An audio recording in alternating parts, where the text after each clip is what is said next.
मोदी और पुतिन की दोस्ती का हवाला देते हुए आज जम्मू कश्मीर के मुख्यमंत्री उमर अब्दुल्ला ने भी कहा कि हमारे प्राइम मिनिस्टर की रूस के राष्ट्रपति से अच्छी दोस्ती है, इसलिए प्रधानमंत्री मोदी यूक्रेन में युद्ध रोकने के लिए पुतिन को राजी करने की कोशिश करें, इसमें सबकी भलाई है। हमारे रूस के साथ बहुत ही पुराने और गहरे संबंध हैं।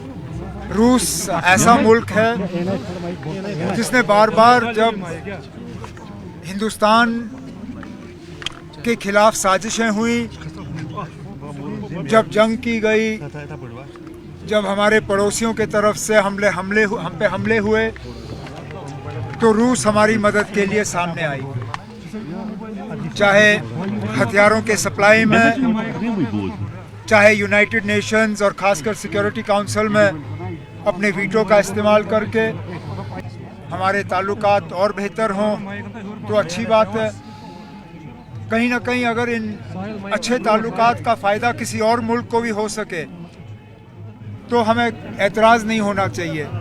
अगर कहीं हमारे वज़ीर आज़म साहब का जो एक बहुत अच्छा रिश्ता पुतिन साहब के साथ है, अगर कहीं उसका फ़ायदा यूक्रेन को हो सके, अगर कहीं हम रूस को तैयार कर सकें कि अब वो अमन का रास्ता अपनाए और यूक्रेन के ऊपर जो हमला हुआ उसको अब रोकने का काम करें, तो मुझे लगता है इसमें सबकी कामयाबी होगी। उमर अब्दुल्ला बिल्कुल ठीक कह रहे हैं। पूरी दुनिया चाहती है कि रूस और यूक्रेन की ये वॉर रुके, पूरी दुनिया में शांति हो, और आज का दिन बड़ा क्रूशल है। पुतिन जब भारत आए हैं मोदी से इस पर बात करने के लिए, यूक्रेन के ऑफिशियल्स युद्ध को ख़त्म कराने के लिए अमेरिका में बात कर रहे हैं।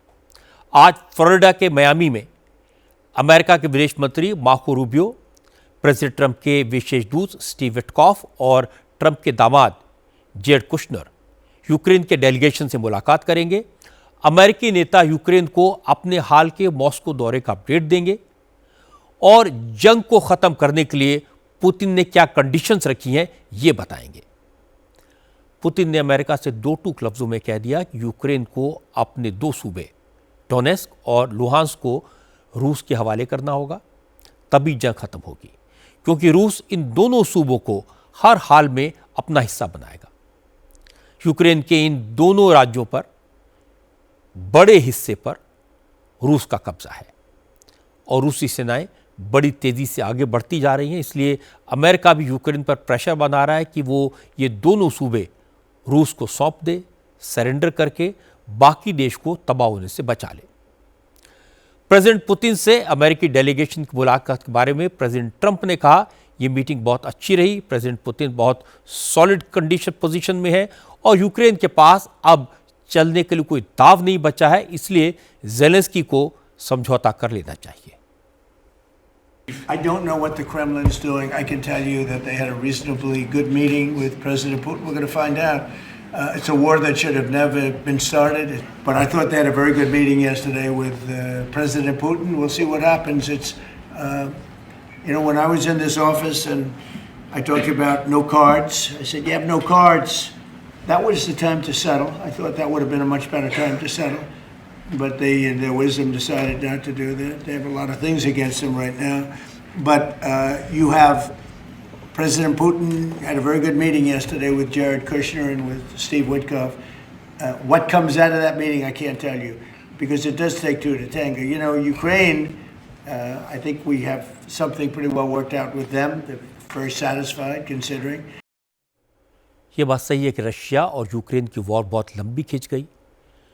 ट्रंप कई बार कोशिश करके देख चुके, पर इस जंग को रुकवा नहीं पाए।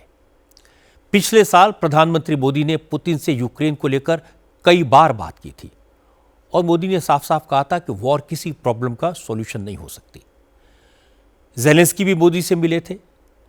उन्होंने कहा था कि भारत इस जंग को खत्म करने में एक बड़ी भूमिका अदा कर सकता है। ज़ेलेंस्की जानते हैं कि मोदी और पुतिन दोस्तों की तरह बात करते हैं, लेकिन जब ट्रंप प्रेसिडेंट बने तो उन्होंने दुनिया की हर वॉर को रुकवाने का ठेका ले लिया, पर पुतिन ने उन्हें हाथ नहीं रखने दिया।